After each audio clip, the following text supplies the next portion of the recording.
Ayan, good evening po sa ating lahat. Good evening po sa ating mga nandito po sa sanctuary and ating pong mga kasama po sa online. Ako po ay nagpapasama sa Lord dahil medyo puno po tayo tonight and nawa po na ma-receive po natin ang word po ni Lord sa gabing ito. Bago po muna ang lahat tayo po muna ay manalangin. Thank you Lord, thank you Father, thank you Lord Jesus, Lord God. Lord, we thank you for tonight po Lord God sa pagtitipon niyo po sa amin po sa inyong panambahan Lord God. Lord, tonight po Lord, as we unravel your word po Lord, kailangan po tuloy po Lord na gumabay po Lord sa amin po Lord. Guide us with your Holy Spirit and nawa po Lord that our hearts and ears po Lord be receptive to your word Lord God. And we rebuke every form of distraction po Lord sa aming mga surroundings po Lord. And nawa po Lord na ang inyong word lang po Lord ang aming ma-observe po Lord. And itago niyo po ang lingkod sa inyo pong krus po Lord. Nawa po na kailangan po Lord makita at lahat po na sasabihin ay magagalang po sa inyo. Salamat po ipasamat, Lord God. In Jesus' name pray, Amen. Ayan. May katanungan naman po ako. May times po ba tayo sa unang weeks or unang days pa lang po sa ating this year, sa 2025, napaisip na po ba natin or na-recap po ba natin yung times na na-receive po natin si Lord or na pakinggan po natin ang good news tungkol po sa ating Panginoon?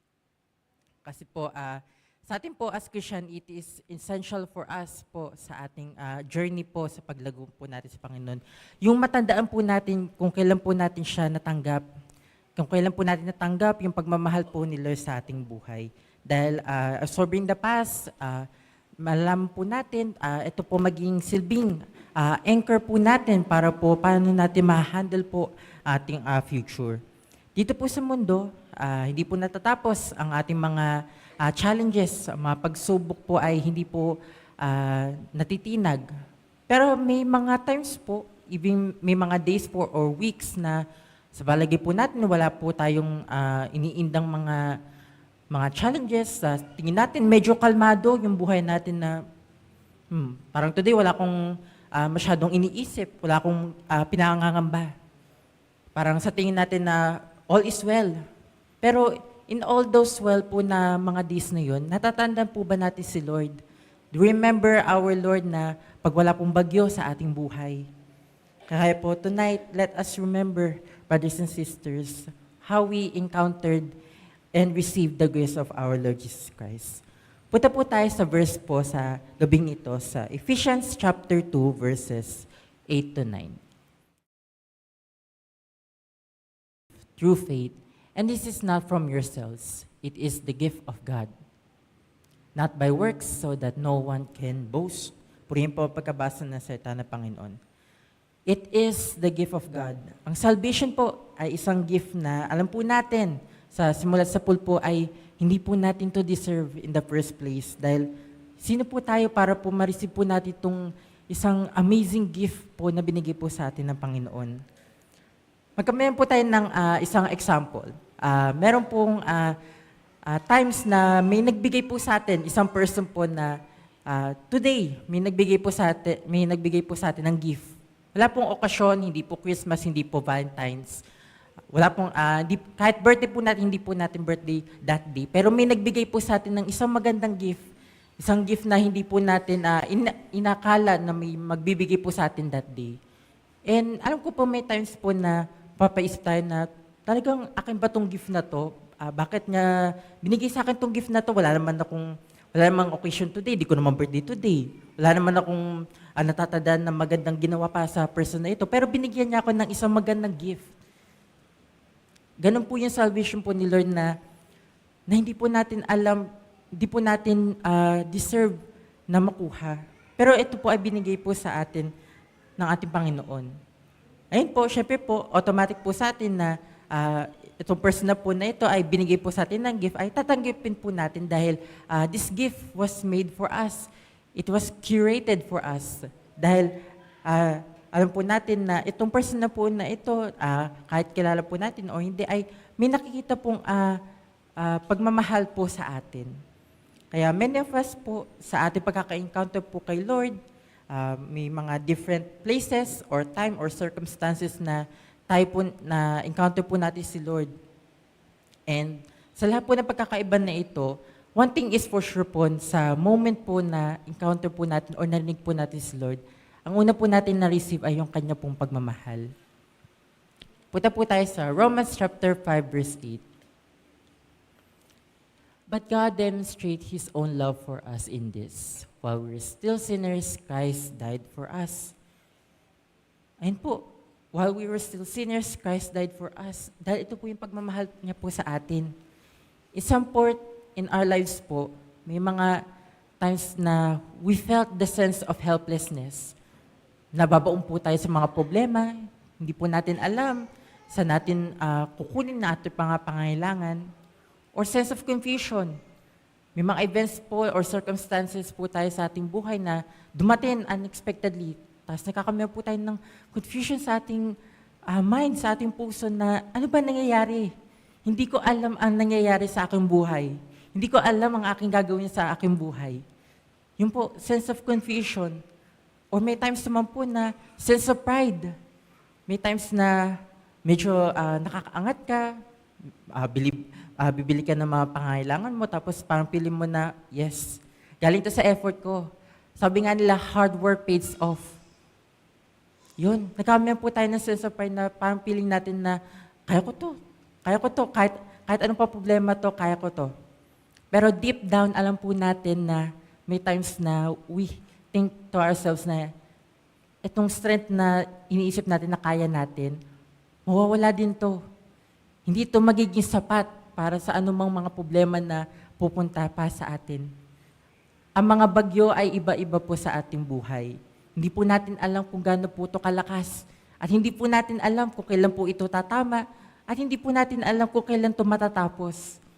Kaya yun po, do not have a sense of pride na kakayanin natin to. Do not let it dwell in your minds po sa ating mga isipan na kaya natin to mag-isa.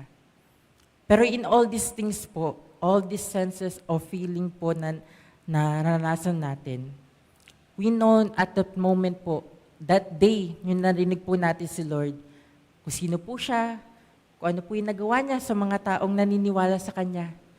Kung ano yung narinig natin kay Lord, ito po yung mga testimony of the people whose lives were changed because of our Lord Jesus Christ.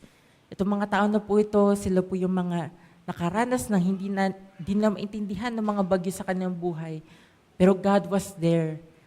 Doon natin narinig sa mga testimony nila, sa mga pag-share nila kung sino si Lord sa kanilang buhay, doon natin narinig yung pagmamahal ni Lord sa kanila. Now that we have tasted and seen the goodness of our Lord sa ating buhay, life goes on po sa mundong ito. We have accepted the Lord's love, mercy, and grace. Pero alam po natin that the first rebel, ang una po nag-rebel sa ating Panginoon, ay nandyan pa rin po ang kaaway. Ang devil ay nandyan pa rin po para po tayo habulin at pabagsakin ulit. Dahil alam niya po, nakita niya, na-witness niya, on that day din po, hindi lang po ang mga angels ang naka-witness po, yung tinanggap po natin si Lord. Ganun din po ang enemy. Kaya, until now, as we continue to grow our faith and our lives to the Lord, ang enemy ay nandiyan pa rin po sa ating mga buntot para po tayo ay pabagsakin muli. Dahil alam niya na another soul or another child has been saved from the consequences of eternal separation from our Lord. Si Lord po ang patuloy na nagbibigay sa atin ng kalakasan. Then, alam po natin na kahit natanggap na po natin si Lord, it is still in our human nature ang pagkakasala pa rin po sa any moment of our lives. Dahil ito po ay one of the original sins po of Adam and Eve. We will still stumble po, brothers and sisters, in any point of our lives, kahit naka-Lord na po tayo. Punta po tayo sa Romans 8, verse 10. But if Christ is in you, your body is dead because of sin, yet your spirit is alive because of righteousness.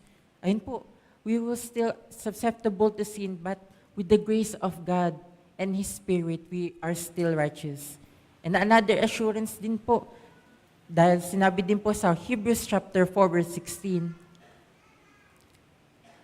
let us then approach the throne of grace with confidence, so that may we receive mercy and find grace to help us in our time of need.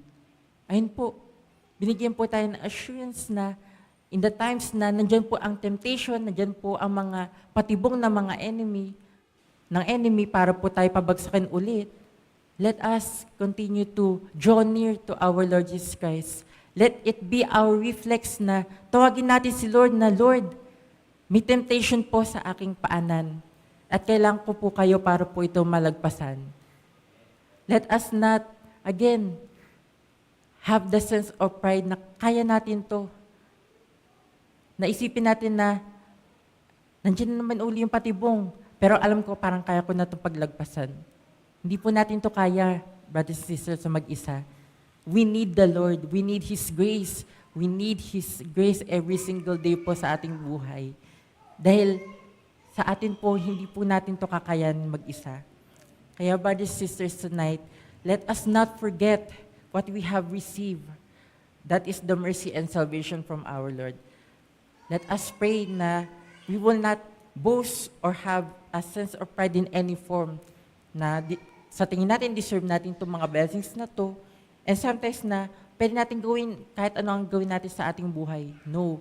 Brothers and sisters, let us not have that kind of mindset po or that kind of thinking po sa ating buhay na kaya natin gawin. Porket nakakay Lord na po tayo na parang pwede natin abusuhin ang kanyang grace. Pero let us not do that, brother and sister. Let us not take the Lord's salvation and grace in vain. Always remember po na sa lahat po ng ating mga naranasan, ang mga blessings at kabutihan na ito ay hindi po natin deserve. But dahil po sa pagmamahal po ni Lord sa ating buhay, sa atin, gusto niya ito palaging ibigay sa atin, i-bless po tayo palagi. Kaya alam ko po na may mga times na in our temptations ay tayo po ay nahirapan. Do not forget, let it be a reflex to call on our God first in everything that we do and every circumstances po na ating kakaharapin. Let us remember the sacrifice of the Lord in the cross of Calvary. And may we continue to pray and trust in the Lord that we continue to remember what an amazing gift He has given to us. Let us pray po. Thank you, Lord. Thank you, Father. Thank you, Jesus, Lord God. Lord, we continue to thank you, Lord God, for the amazing gift that you have given to us. Salvation po, Lord. Salvation from eternal separation from you. Lord, help us po, Lord, in our daily lives na patuloy po namin maramdaman po, Lord, ang inyong pagmamahal. Help us to remember po, Lord, na walang makakakompare po, Lord, sa inyong goodness and grace na inyong patuloy pong pinaparamdam po, Lord, sa amin. Salamat po pagpapasamat, Lord God. In Jesus' name pray. Amen.